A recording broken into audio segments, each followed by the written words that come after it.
Welcome back, everyone. I hope this is okay. I'm short. That's a good way to get people's attention, is to mess with the mic. I used to do the hands on the board to get my class's attention. So we're learning more that the job of a university president is football for the alumni, parking for the faculty, and here at Pepperdine it's pizza for the students. So we're all getting there. It's a pleasure to introduce John Miller, who is going to be introducing our keynote speaker, Jeff Morad. John is Vice Chancellor of Pepperdine University, and he's a good friend of Jeff Morad, whom we're pleased to have with us today. John also is the father of Matthew Miller, who is a star soccer player on my AYSO team. So John, thank you.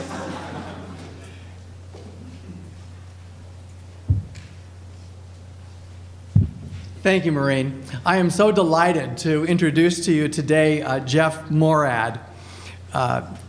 Jeff has had a successful and varied career in sports, and it has led him to be named by the Sporting News on the list of 100 most powerful people in sports 8 different times.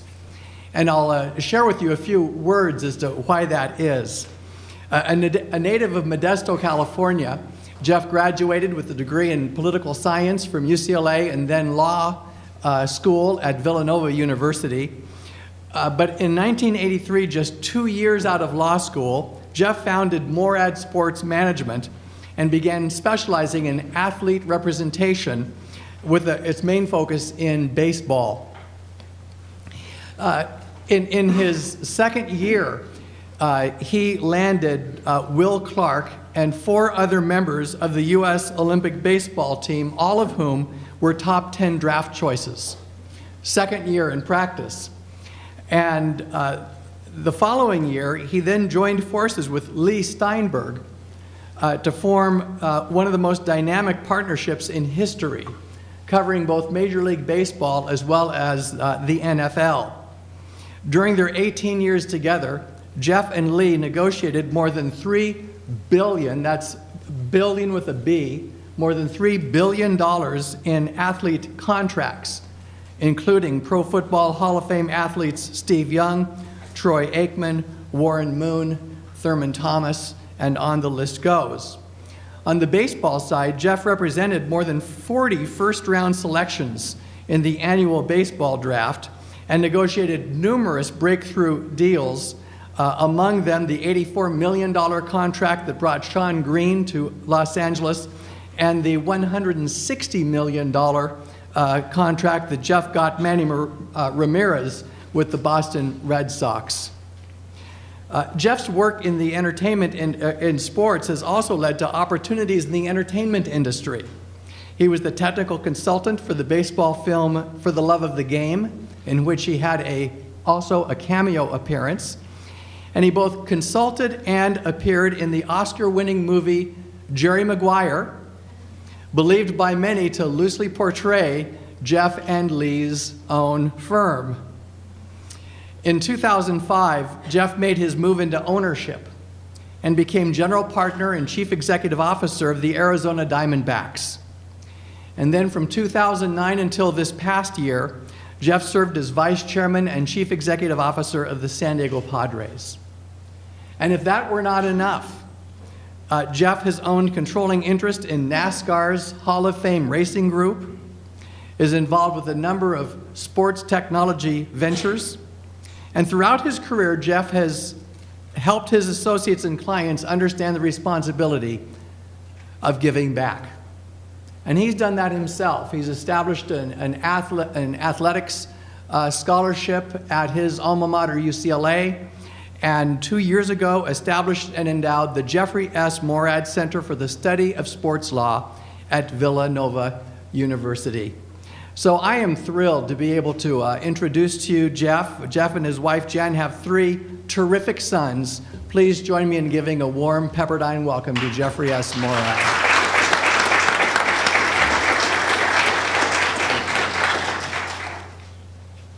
Thank you, John. Not often do I get to button my coat, so I'm going to do it, just to have a little fun. Not often do I wear a coat. You know, in sports, you don't do those things, right? You all know that. Well, thanks for the kind words. You know, 8 times on that sporting news list. You know, I was thinking about it. I think the last time was about 12 years ago, so that's really old information. And it might have been longer. It really might have been. So, is Ken Starr here? Is he still up there? No? Hadn't made it back in? Well, I got to tell you, you know, when John first called and asked if I'd be interested in speaking, then I talked to Michael Wood, and he kind of, you know, made the point, you know, hey, we'd really like to have you speak at, you know, to give the lunch keynote. I'm like, well, wait a minute. Did you say Ken Starr was going to be at this conference? I said, something's wrong with that picture. I said, I don't deserve to give a keynote if Ken Starr's in the audience. Maybe they had it planned. That's why he's not here. In any case, it's too bad he's not here, because I was going to give him a bad time about the powerhouse sports school he's building down in Waco. Wow, they won the NIT last night? Pretty impressive. Great basketball team on the women's side, now the men's team doing well, and obviously a pretty good quarterback from a year or two ago, and a good football program that beat our Bruins, unfortunately, in the Holiday Bowl this year. Well, anyway, you came here to hear about sports, right? Yeah, all right, kind of, maybe. Listen, I truly feel like I'm one of the lucky guys who, you know, has not only the benefit of a legal education, but has gotten to spend a career in sports, and that's been a really fun thing to do, and I recommend it to anybody who can navigate the path. I can't say the path was all that clear. In fact, often kind of reevaluated and determined the night before, but you know, day by day, week by week, year by year, over time, you know, I look back and think, wow, like, how did that happen? And I'm often asked about it, frankly, from many law students and the like. You all that are lawyers really don't care because you're off doing your own thing. But, you know, I found myself, when I came out of law school, a huge sports fan with a passion for the industry, but, you know, no one had any ideas about how you might get into it. Today, there are at least vehicles to do that, quite frankly. So whether it's, you know, sports law classes, whether it's symposiums like this, whether it's business schools that focus on sports. I just finished teaching a class over at UCLA's Anderson School this past quarter that was probably more fun than I really expected, but had 60 MBA students who took a class called Business of Sports. Actually, they made us call it sports management, but it really wasn't. It was Business of Sports. And yeah, we had a chance to introduce the students to a lot of people in the industry. And, you know, if only those opportunities had existed when I was looking into the industry back in the early 80s, I would have been, would have at least found a clearer way to get there. But instead, I went to work for a traditional law firm, and therein began my education, at least my second one, post-law school. And it's been quite a ride. There are really 3 things that I wanted to touch on today. You know, the first is the concept of thinking outside the box. The fact that I'm even standing here talking about a 25-year plus career in sports is all about thinking outside the box. But it's something that I think is critically important to do. And I'm going to spend a few moments on it. Secondly, having a strong point of view is something that I think is often underestimated or missed and just not focused on properly. But it's amazing what a strong point of view, regardless of the setting, whether it's how you're going to succeed in your next class, whether it's how you're going to get your first job, whether it's how you're going to go to court and win a case, whatever it might be, or to convince a juror or a witness or a general manager sitting on the other side of the table. Having a strong point of view is something that I think many underestimate. The psychology of that is a pretty powerful thing to utilize, and I think it's important to remember. Lastly, I think, and what I want to talk about a bit today is the art of listening. We talked a little at lunch about it today with a few of you, and I think, again, a bit of an underestimated skill that probably has exponential value when you think about being able to literally be comfortable with silence and not feel the human tendency to fill that silence. It's amazing what people will tell you in those moments, and if you can listen and keep your own mouth quiet and not interrupt and not feel like you need to one-up them or whatever it might be, it's unbelievable what advantages can be gained by simply listening with your own ears. So let's first talk about outside the box thinking.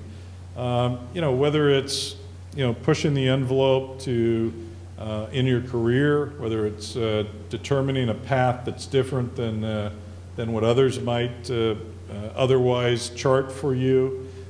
In my view, thinking outside the box is something that's a critical thing to do in business. Whether it's your own career, whether it's your own life, or whether it's determining the right outcome in a business setting, or analyzing a complex set of business issues. To me, thinking outside the box is something that it's kind of an oft-used term. I don't know that people recognize the value of it, but I'll give you a practical example in my own life. I didn't have the benefit of a business school education when I came out of law school. Wished I'd done a JD MBA program, but didn't have the forethought to figure it out at the time.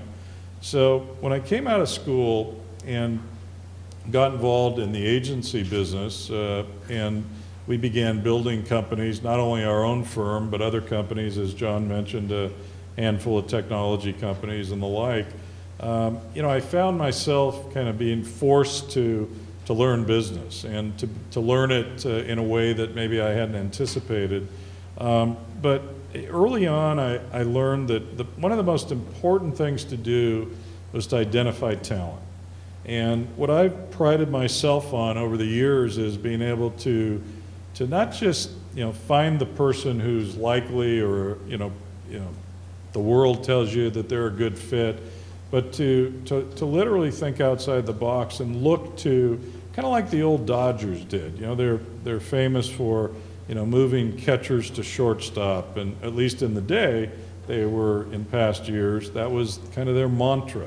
They would take great pitchers and they'd turn them into right fielders, and vice versa, and they'd make the right fielder a closer, and they do things that were truly non-traditional in terms of thinking and in baseball, and they often succeeded. And so I pushed myself to think in the same way when we began to hire people, and when we began to staff businesses, and ultimately as I moved on to the Diamondbacks and then the Padres and built executive teams in both cities, anywhere from 50 to 100 new employees that we brought in over the first year or so of our time with each of those clubs.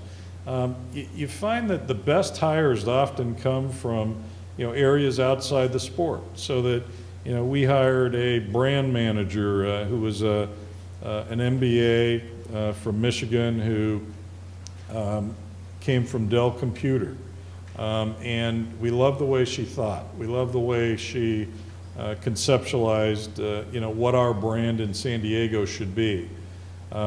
We were looking for a communications director, actually a senior vice president level job as I think about it.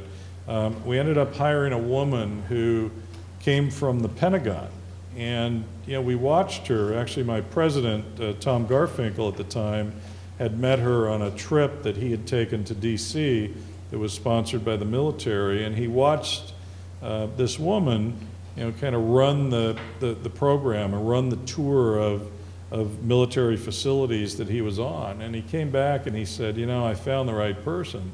I just don't know if we can get her. Well, it turns out one of her great focuses was in fact military, loved the idea of making an impact in the military. And what we said is, look, we're in San Diego. We've got the largest naval installation in the country. We have also a significant Marine Corps presence, and one of our significant goals is to impact that community. We want them in the ballpark. We'll give away tickets to military. We want to do programs for them. And she said, you know what, that's ideal for what I want. She moved to San Diego from Washington. And regardless of the person, Tom Garfinkel, great example. A couple of you in the audience know Tom, and Tom is now the CEO in San Diego, took over when I left. But I hired him out of NASCAR. I'd gone to a couple NASCAR races as a guest of the Chip Ganassi team, and the guy who took care of me when I was a guest was a vice president at the team named Tom Garfinkel. And I watched him work, and I watched his command of relationships and how he handled himself, and I became more and more convinced that you didn't need to be a baseball-centric person to be an executive in baseball. You needed to be a good people person. And as I watched Tom handle himself and how he dealt with various business challenges that I learned about and I heard about from talking with him, I became convinced that he would be a great executive in baseball. Hired him as a senior VP in Arizona. He moved on to become chief operating officer there. And when I went over to the Padres, I had the right to hire one employee from Arizona, and Tom Garfinkel was the one I brought over and made him my team president. But again, thinking outside the box, right? It's not always apparent. It's not always obvious. But if you can, whether it's building an executive team or whether it's sitting on the other side of a negotiation, trying to craft a win-win for both sides.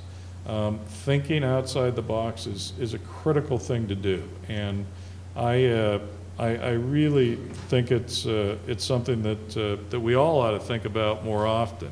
When you get, it's like one of the comments at lunch today was, you sit and talk with a bunch of lawyers, and the conversation's always the same. Well, I know that's overgeneralizing, but or overstating, I should say, but the truth is there's some of that in all of our lives, whether you get mired in relationships. To be able to to hire people who are smarter than you, I think is a great thing to aspire to. I know the safe executives always want to hire people that aren't going to challenge them. The truth is those who will succeed at the highest level are going to be executives that are willing to hire people who are smarter than them and put them around them. Create challenge in an organization. Create challenge for yourself as you chart your career path. I mean, get around people who are smarter than you, who will challenge you and ask you questions that you might not ask yourself. Tough questions, about your future, about what you're doing in a particular job or setting. And in my view, it's a very, very important thing to do in business and in life. So I talked about having a strong point of view. It's hard to always have that, quite frankly. I mean, you enter a negotiation, and there are times when you don't know exactly what the right answer is. You don't know exactly. I'll give an example. In San Diego, we found a broadcast opportunity that existed that we hadn't seen as clearly as maybe it played out. We knew it existed. The Padres had a deal with Cox Broadcasting, which was due to expire 2 years after we bought into the club. Our group bought half the team. We ran it and operated it, and we were responsible for figuring out the next broadcast arrangement for the team. Well, we realized that if we got to free agency, much like a player would, that there were no rights of first refusal, that Cox had, so that we absolutely could negotiate with anybody we wanted. We gave Cox every opportunity to make a deal. They offered a significant amount of money. In fact, when we bought the club, we were told by the Goldman Sachs bankers that they expected that the broadcast deal would be worth something like $400 or $500 million, and sure enough, that's about what Cox offered. But once we got into the open market beyond the exclusive window that Cox had, and were able to negotiate with others, we really saw a market explode on us. I mean, we're in San Diego, we're the 26th of 30 teams in terms of market size. We don't have the number of cable subscribers that most of the markets have. Obviously, teeny compared to Los Angeles. And we had Time Warner, DirecTV, and Fox all come after us at the same time. Cox continuing to say, look, we'd love to still do something with you.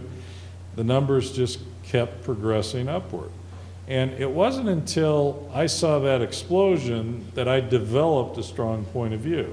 And honestly, on the front end, I kind of protected myself against it. So I really tried hard to not get to the point where I just assumed that we'd end up at a certain level, because frankly, I probably wouldn't have assumed enough.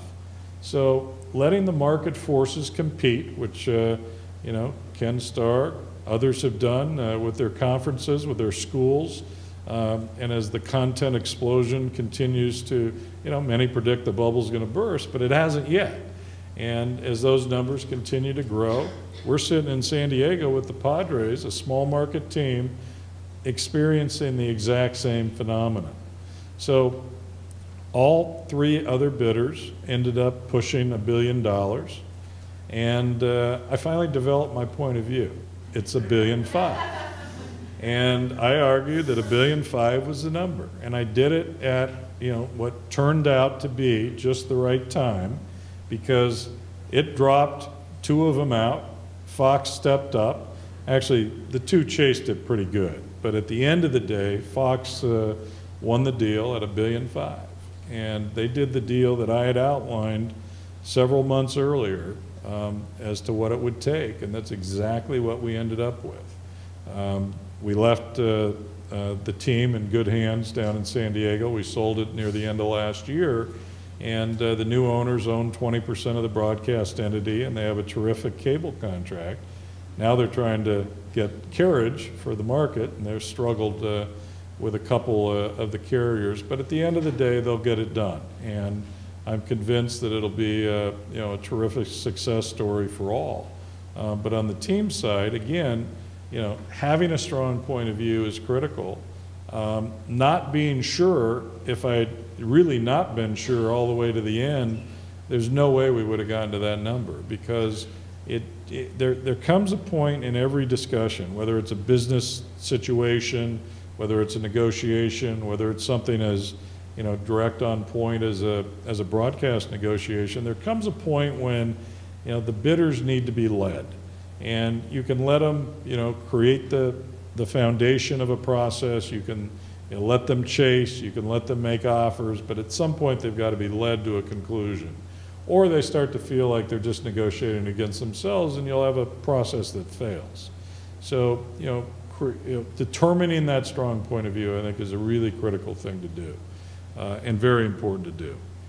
So I talked about listening, and I probably already said most of what I have to say on the subject, because I do think it's as simple as not feeling the human tendency to fill silence.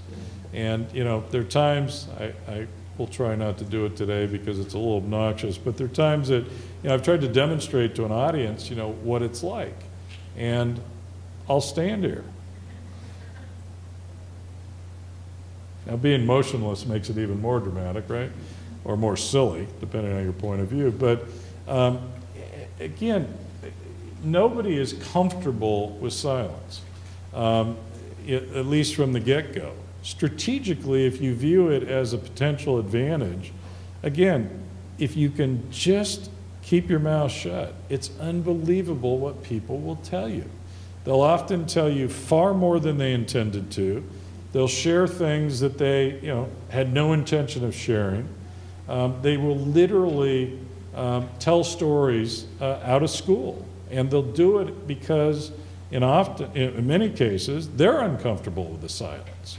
So that I think that to the extent you can be confident, have a strong point of view, be willing to think outside the box, at the same time, listen for hints along the way that someone will likely tell you if you don't, try to talk over them or try to, tell them how smart you are instead of listening to what they have to say, you can often prevail, regardless of the setting. Again, the most complex circumstances. It's amazing to me how just this time-honored commitment that I've had in my own life of, let somebody tell you. Let them tell you. It doesn't mean I just sit there like a bump on a log. I mean, I have an agenda, and obviously, at lunch today I was asked by your dean, what skills would prepare a lawyer for the future, or a young law student, a would-be lawyer, 10 years out. And I talked about, certainly there's a need for, having a command of substantive skills or substantive issues. There's a need for, an understanding, a mindfulness of advocacy. There's a need for, a commanding presence. Don't mistake that. I mean, that's something that's important too. You dress for the occasion. You try to look the part. It doesn't mean you have to look fancy or smooth, or you don't want to look too smooth, obviously. But there are things about, as I stand here in my suit and tie, I know. But there are aspects of presentation that are important. But again, keep in mind that you've got to read your audience. You've got to understand who you're talking to. You've got to be prepared substantively, and at the same time, I think you have to be prepared to listen to the other side, because they'll often give you the right answer if you keep your ears open and pay attention. So I'm really excited about the Sports Law Center that we've started back at Villanova. And I only mention it because I look at the efforts that are being made across the country. This one being an example here at Pepperdine of extending the sports reach as being a terrific thing for the industry. I mean, we're in a industry today, depending on your math, that's anywhere from 30 to 40 billion dollars in the sports space. That's a big industry, and there are opportunities that exist today that didn't exist in years past. I talked about the need for education, and classes like these are being taught by Professor Weston here on campus and others at Pepperdine, but also the fact that now there are sports-specific classes is something that didn't exist in the past. When I went to law school, if you found an entertainment law class, you were lucky. Today, obviously, as I said earlier, you can take a business class, business school class in sports. You can take law school classes. You can attend symposiums. You can learn. You can do competitions like the Sabre competition that your team from Pepperdine won over in Phoenix a bit ago. Those are competitions that are sports-centric, and obviously that's a big deal. We're trying to capture some of that same interest in our program back at Villanova. Andrew Brandt, who is the director of that center, is here today and going to be a panelist a little later this afternoon, and I'm going to stay and listen, so I'm excited for that. But I think there's an opportunity that exists today that for many of you, especially those who are law students anyway, and maybe even some of you who are lawyers, that didn't exist in the past. There are licensing entities, there are sports marketing entities, sports divisions have become realities of law firms, of advertising agencies, of numerous businesses that do business with the sports industry. So far beyond team sports, which is where most of the opportunities existed, far beyond college sports, there are opportunities in sports today for young lawyers, for good thinkers, good business thinkers that can make a difference. And I hope that that this symposium has maybe triggered that interest in but one or two or three people, maybe more. If it did, that's a great thing. If our center back at Villanova does the same, I'll be very proud, and I hope those of you who are inclined to pursue sports do it. It's a great industry. I got there a little on purpose and a little by accident. As I said earlier, couldn't have designed the path, but wouldn't trade it for anything in the world. Thanks for having me here today, and enjoy the rest of the afternoon.